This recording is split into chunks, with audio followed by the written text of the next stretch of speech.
रायगड जिल्ह्यातल्या कोर्लई समुद्रकिनाऱ्यावरती काल एक संशयित बोट असल्याच्या चर्चेनंतर स्थानिक गावकऱ्यांनी भीती व्यक्त केली आणि त्यानंतर इथल्या स्थानिक नागरिकांनी प्रशासनाला रायगड जिल्ह्यातल्या किनारी भागात सुसज्ज अशी यंत्रणा असणं आवश्यक आहे अशी मागणी केली आहे। चोर पोलीस असा खेळ खेळण्यापेक्षा नवीन तंत्रज्ञान अवगत करून जिल्ह्यातल्या समुद्रकिनारी भागामध्ये अशा यंत्रणा असतील तर अशा हालचालींवरती लक्ष ठेवता येईल।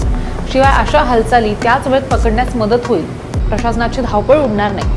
काल संशयित बोटीवरनं प्रशासनाची उडालेली धावपळ पाहता गावकऱ्यांना एक प्रकारचा सल्लाच जिल्हा प्रशासन आणि महाराष्ट्र मेरीटाईम बोर्डला त्यांनी दिलाय।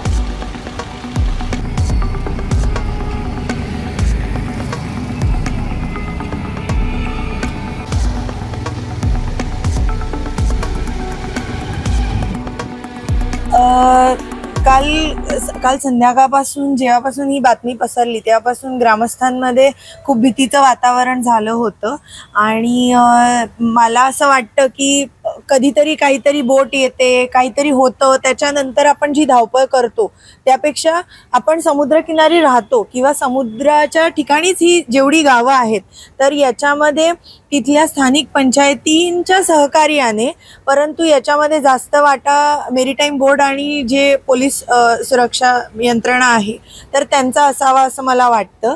तर आजच सकाळी आमच्याकडे 4 ते 5 संशयितांना म्हणजे टुरिस्ट म्हणून आलेले त्यांना तिथल्या स्थानिक म्हणजे जे घोडागाडी आणि तिथले धाबे म्हणजे स्टॉल्स चालवतात तर त्यांना संशय आला तर त्या अनुषंगाने त्यांना पकडून आणलं होतं पोलीस स्टेशनला कळवून।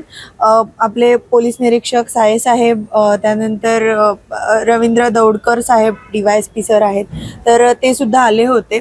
पण असं संशयाने आणि म्हणजे एका चोर पोलीसचा असा खेळ करण्यापेक्षा आपल्याकडे एक सुसज्ज यंत्रणा असावी असं मला वाटतं। नक्कीच मला आपले जे काही पोलीस यंत्रणा जे चालू आहेत त्यांच्यावरती डेफिनेटली एक विश्वास आहे, परंतु आपण आत्ताची नवीन टेक्नॉलॉजी आहे त्याचा थोडा वापर केला की पोलीस चौकी, जसं की आम्ही आता नागाव समुद्रकिनारी पोलीस चौकी उभारतो आहोत, त्याचं काम ऑलरेडी सुरू आहे। त्यानंतर नागाव समुद्रकिनारी आम्ही म्हणजे पूर्ण CCTV यंत्रणा बसवलेली आहे। तर माझं असं म्हणणं होतं, म्हणजे मी आज सकाळी साहेबांना सुद्धा सुचवलं असं की जर जेवढे समुद्रकिनारे आपल्या या क्षेत्रामध्ये येतात, म्हणजे मला वाटतं मांडव्यापासून मुरुडपर्यंत जर हे एक क्षेत्र येत असेल तर तिकडल्या ग्रामपंचायतीच्या माध्यमातून जर आपण CCTV लावले आणि त्याचं ॲक्सेस जर आपण अलिबाग किंवा जे काही मुख्यालय असेल तिकडे ठेवलं तर मला वाटतं एकाच ठिकाणी बसून सगळीकडे लक्ष ठेवता येऊ शकतं। त्याचप्रमाणे अजून मेरीटाईम बोर्ड आहे त्यांच्याकडून लायसन्स किंवा म्हणजे जे काही दिलं जातं तर या सगळ्या माध्यमातून जर सगळ्यांनी एकत्रितपणे म्हणजे जर थोडे अलर्ट राहिले, जरी काही होतंय नाही होतंय पण आपण अलर्ट राहिलो तर मला वाटतं अचानक कुठली बोट आली म्हणून जी काही धावपळ उडते तर ती आपली उडणार नाही। आणि ही सगळी यंत्रणा आहे म्हणून जे आम्ही समुद्रकिनारी जी आमची गावं आहेत आम्हाला तरी शांतपणे झोप लागेल, कारण असं काही झालं की आम्हाला खूप भीती वाटते की कधी काही होऊ शकतं।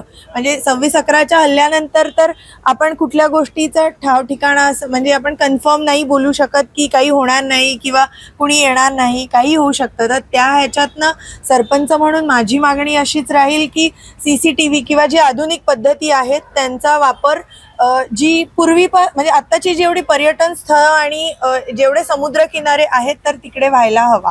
थँक्यू।